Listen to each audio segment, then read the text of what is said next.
Chámome Silvia Monelo, gustame decir que son profesional do sector do turismo porque ao final, bueno, dentro dese sector dedícome a varias actividades. Por un lado, traballo nunha axencia de viaxes especializada no Camiño de Santiago xa dende fai máis de 12 anos. E despois, por outro lado, pois cando foi na pandemia e durante ese período, pois dinlle moitas voltas á cabeza para facer algo por min mesma. E ao final dinme conta que aquí en Sarria pois había unha actividade que non se estaba facendo e que a cantidade de visitantes e turistas que temos aí era o feito de amosar a nosa vila, contar a nosa historia, falar dos nosos personaxes ilustres e, bueno, en definitiva, pues, lancei un proxecto de visitas guiadas e de experiencias aquí na vila de Sarria. Eu estudiei turismo e despois fixen tamén un máster en dirección e planificación do turismo e aí sí que creo que foi algo que tive moi claro que me quería dedicar a este sector, fose como fose, decir, é un sector que me parece realmente moi atractivo, pero sobre todo ca idea de facelo pensando sempre un pouquiño, pues, un turismo de calidade, é dicir, non en turismos como a veces estamos acostumados a ver, turismo masivo, etc. Senón en algo que ofrezca, pois eso, unha calidade tanto ás persoas que habitan nas vilas como o propio destino en sí e que, pois, ao mesmo tempo que favorece os visitantes que veñen porque se levan moito da nosa esencia, tamén permita, pois, eses lugares mellorar. Por suposto, é a provincia que alberga hospital para A definición que solemos dar na propia camiñografía tamén cando estamos ali é que é como unha especie de radiografía de algún momento concreto da historia daqui da vila de Sarria en concreto, tamén, por exemplo, de algún personaxe, de algún aspecto da nosa cultura, das nosas tradicións e, ao mesmo tempo, é de Sarria. E Sarria está totalmente e absolutamente vinculado ao Camiño de Santiago porque nace por e para o Camiño. Entón, pois, por eso o nome de camiñografía, non? E ao final tamén, con outras palabras, podemos dicir que é como unha ruta que se fai a pé, habitualmente, que ten as súas paradas en diferentes puntos da vila de Sarria, na que se aproveita precisamente pois, para mezclar un pouco da nosa historia, as nosas tradicións, cas nosas danzas, cas nosas pezas musicais e tamén co humor, moi importante, que agora tamén está aí moi presente. Entón, eso sería un pouco pois, o concepto de camiñografía.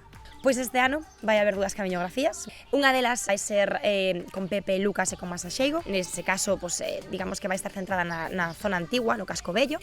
Vai ter un poquinho a esencia das dos anos anteriores, non? Vamos a dar un paseo polo Casco Vello, ao mesmo tempo pois, que temos esas partes de humor, esas partes de narración e de historia pola miña parte, e tamén, por suposto, pois, de música tradicional galega. Eu creo que además vai ser super atractiva porque ao final somos tres axentes a interactuar, por así decilo, vai estar máis concentrado. Ademais, no casco antigo de Sarria, para min unha das zonas máis fermosas desta vila, tamén lle vai dar ese atractivo, esa atmósfera que vai quedar moito máis chulo, por así decirlo. E despois tamén está a gran camiñografía tamén, que vai ser a do domingo, e aí, bueno, pues vai estar Megas e Trasgos, Peleirinhos, Sarri Canta e Rebuldeira Teatro. Entón temos un pouco de todo. E vai ser, creo que tamén moi vistosa, porque ao final vamos a ser moita xente traballando nun período de tempo relativamente corto, e creo que además pues, vai a aportar un pouquiño de cada un desas asociacións que ao final é o que van a facer que sexa pues, realmente creo que moi bonita. Creo que esta proposta é moi especial porque realmente é unha forma moi diferente de contar a historia, non? Ou de falar do noso e tamén de poñelo en relevancia. As camiñografías podemos pensar nun libro, nunha película que está basada en feitos reais, non? Que tes a túa parte ficticia, a túa parte na que das interpretación para atraer o público, pero ao final tamén hai sempre unha base de realidade. Eu creo que eso é un concepto totalmente diferente e además todo o rato cosas diferentes pasando durante a camiñografía, actividades distintas, non dá tempo a aburrirse, vamos a decirlo así, non? Estás todo o rato, que hora que vai pasar, e ora isto, e ora isto outro. Totalmente, creo que pionera na súa forma de levala a cabo. Entonces creo que nadie debería perdela.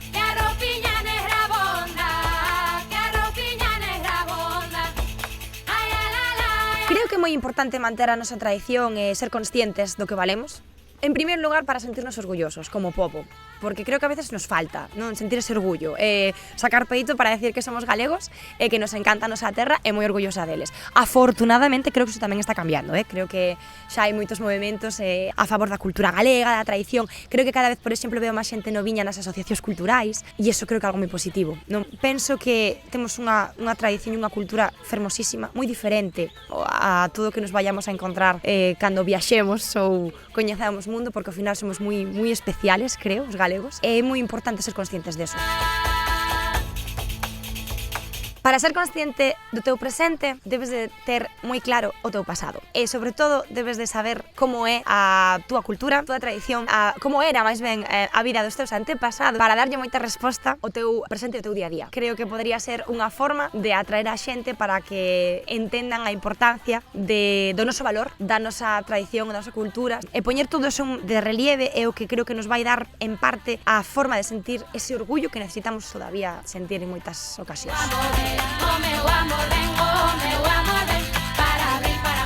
Creo que non podo decir unha sola cousa que sexa atractiva de Sarria, porque creo que o conxunto é o que fai atractiva a Sarria. Por exemplo, temos unha gastronomía increíble. A nosa historia é realmente digna de ser contada, que ao final somos un punto moi importante no Camiño de Santiago. A veces falase pensando un poquinho só nos peregrinos, pero é que hai que ir un poquinho máis alá, saber o que foi o Camiño de Santiago durante a súa historia, dende os seus comezos, todo o que nos reportou, todo o que nos trouxo e todo o que está traendo, ademais. Hai que pensar que, por exemplo, o arte románico chegou ata nós gracias ao Camiño de Santiago. Entón, realmente colocounos no mundo, vámoslo decir así. E pensar que xente de países tan lonxanos, falo ahora da Idade Media, pois Alemania, Francia, daquelas eran países lonxanos, pero que viñan xente destes lugares expresamente ata Santiago e paraban aquí, paraban na nosa vila e deixaban a súa parte de historia, a súa parte de esencia. Entón creo que iso é fundamental, a nosa historia. O que máis sorprende a xente cando ven aquí a Vila de Sarria, creo que tanto a súa historia e despois tamén a historia dos nosos personaxes ilustres. Matías López fascínalles. Desfeito, hai xente que me sigue preguntando, pero ahora vendes esos chocolates, pero sigue estando en vigor. Entón é como, wow, en serio, no século XIX este home fixo isto.